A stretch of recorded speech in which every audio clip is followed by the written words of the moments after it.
Arsenal's performance against Manchester United definitely needs a lot of improvement, there is still a lot of good performances out there. Now, potentially an underrated player was Gabriel, who is a monster at the back yet again for Arsenal when it mattered the most, and has continued his incredible progression to be one of the best defenders in the world. But what did he do in this game? So let's get into it. Now, of course, there is obviously going to be negatives yet again that we could talk about with the Arsenal game, and I think we'll probably go over them in the next couple of days. And in terms of the press, the build-up, and even just being able to string together a couple of passes, we really struggled. I don't think the ideas were necessarily wrong. I just think our execution and our ability to change our setup really wasn't very good in this game, which we did try our best at.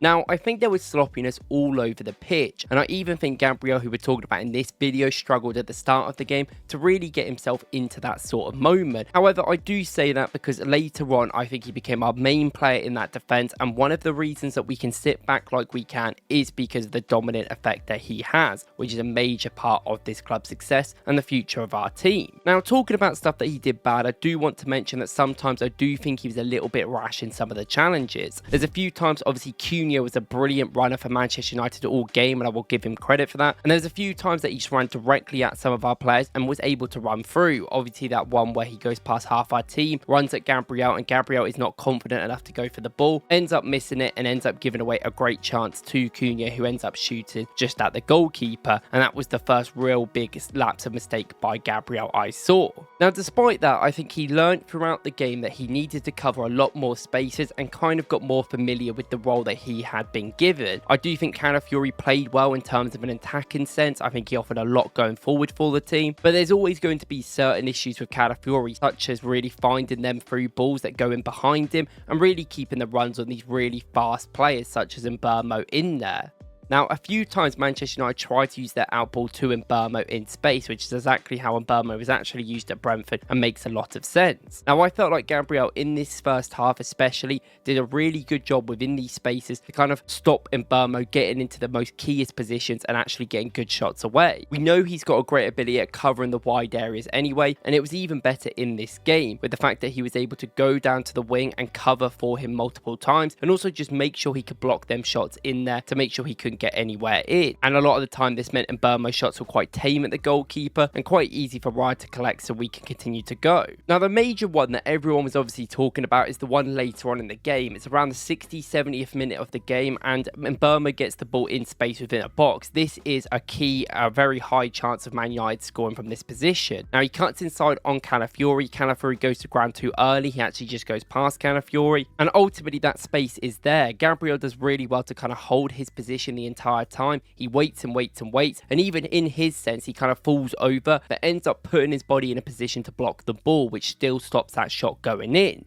Now, that is what you see a lot of centre-backs do, but it's just about the recovery that Gabriel does after it, which I think puts him in that different level. He is someone that, even though he's not most comfortable with his body in this moment, when he's on the floor, he can't necessarily turn in the motion that he wants to, he is still able to kind of move his body in a way, in a quick motion, so he can block that secondary shot by Mbeumo. Now, it may be hard to see, and Mbeumo kind of shoots and kind of bounces off Gabriel because he's so close to the ball and ends up going out for Calafiori, who ends up clearing it, but this is why Gabriel is one of them crucial defenders. When backs against the wall, when we need it the most in these defensive situations, he will block for his life. And these consistent blocks, these consistent stoppages of the winger players, especially coming over to Mbeumo's side, were key in this defense. And he's almost like that aggressive type of defender, but also that can play on the last line and really deep, and that's what makes him so effective in the box. He is very much like a modern day Premier League defender, but just absolutely world class at all the things that he can do.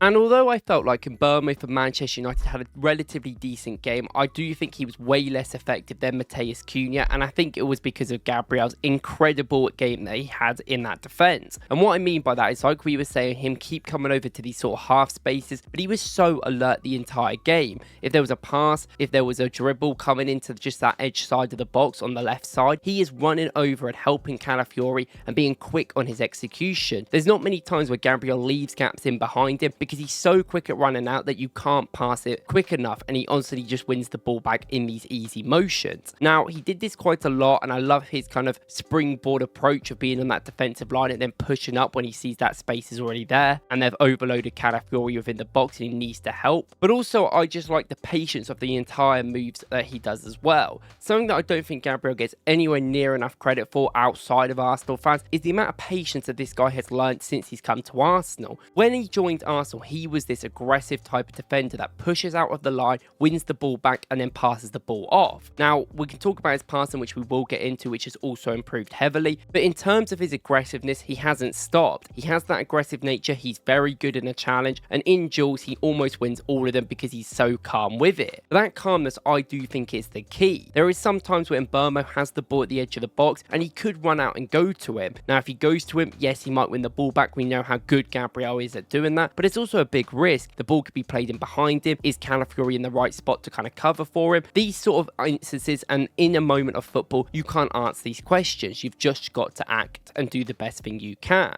So what he does a lot of the time is he takes the mantle up for other players. He waits in the edge of the box or in the box, wherever it is, waits and waits and waits. And then as soon as Mbeumo or anyone's close enough to him, that's when he acts. Sometimes he'll allow players, and you see this quite a lot with Gabriel, that he'll allow players to have shots from at the edge of the box or in these deeper positions. One, because he's not really afraid of them having a shot from that position, but also he knows that he can get his big frame in front of it with his brilliant blocking ability. This is kind of like a lot of the lower teams and a lot of great teams in the Prem do this overall. Crystal Palace are a brilliant blocking team, and I've seen so many great blocks out of them. I think teams like Everton are as well. They're a really good blocking team, and they are teams that allow people to have shots at them, but they will get in the way to block them. And I don't think Arsenal are necessarily going to be that team that stops all the shots, and I don't think we need Gabriel to keep coming out to do that. And blocking the chances, giving it away maybe for a corner and defending the corner is one of the things that makes him so dominant. So that's why you are going to see Arsenal sometimes give up more shots than other teams.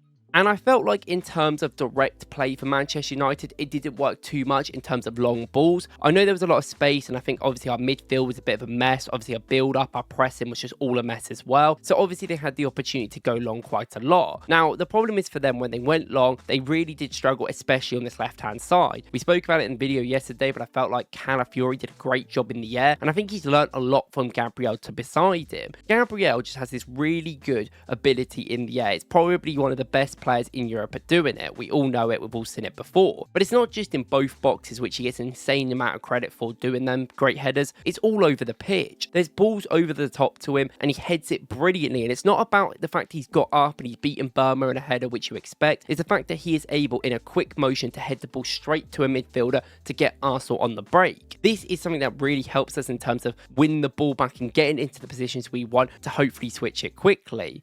And although I think in other games when Arsenal finally get a little bit more of the ball and we're able to actually have control, you're going to see Gabriel's insane passes to the left and right of the pitch. In this game, it is fine in other games to quickly pass that ball off to a central player right next to you so they can do that motion instead. And that is kind of the way of this game going, but Gabriel can always adapt to that, and he did in this game.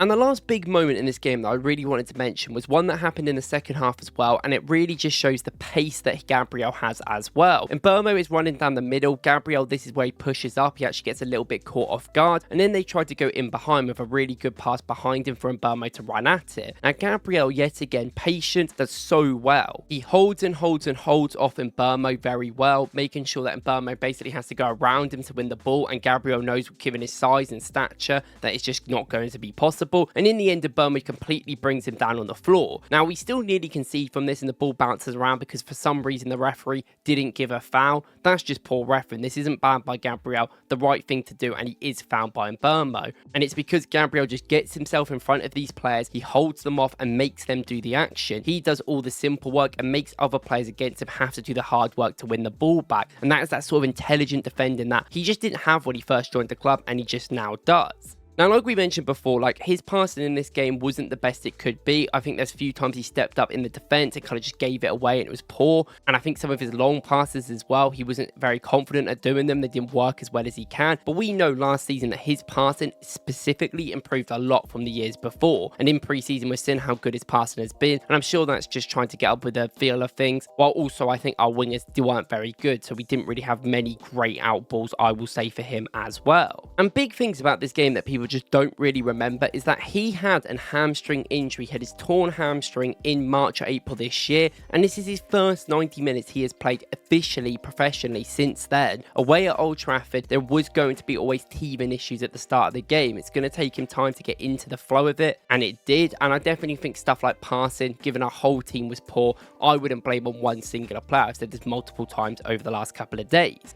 But Gabriel, at the end of the day, stood up. And I don't necessarily agree with Arsenal stepping back and back and back as the game goes on, but he is one of the big reasons we can do that. Him and Saliba's partnership is obviously brilliant, and they worked really well together later on when we did that with each other. But also Gabriel is just someone that is efficient in the box. He's an incredible defender, and he's that aggressive type, but also patient as well, that could just help you in need that you have. And I think if Arsenal, backs against the wall, need to defend their lives out to win games, Gabriel, Saliba and Raya are always going to be three people that we can rely on in them situations. Personally, I don't want us to rely on them all the time. Already think it's way too much, but it is nice to have this strong defensive line, which other teams don't have, and I do think we have the best defense in the Premier League, which I don't think is that much of a surprise.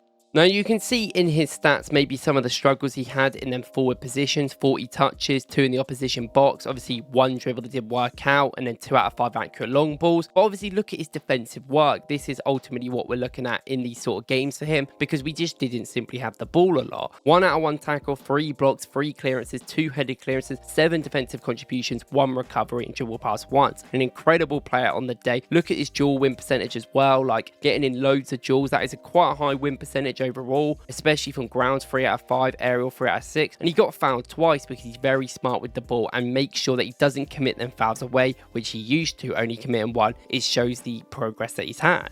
Now, in terms of Gabriel's performances for Arsenal, this isn't one of the best he's had ever, I will say that. In terms of on the ball, in terms of some of the tempo that we controlled, he wasn't that good, as much as the rest of the team also struggled. However, in terms of defending, it's one of his best performances given the context. Big hamstring injury, away at a team that are much more fitter than us, played better than us at the first game of the season at Old Trafford, and he ended up grinding out for a win and was a brilliant player in that motion. So he deserves a lot of credit, and I really am happy with him that he's staying at this club. That new contract was an absolute blessing, which not many people really talk about. Now, let me know in the comments what you guys think overall. But ultimately, there is a lot of negatives from the game, but I'm not going to look at it like that. We beat Man United, we got away with it, you can say, but there's so many games we haven't got away with it. So thank you for our defense for really hanging in there when we needed it to. Thank you guys for watching. I appreciate it as always, and I'll see you in the next one.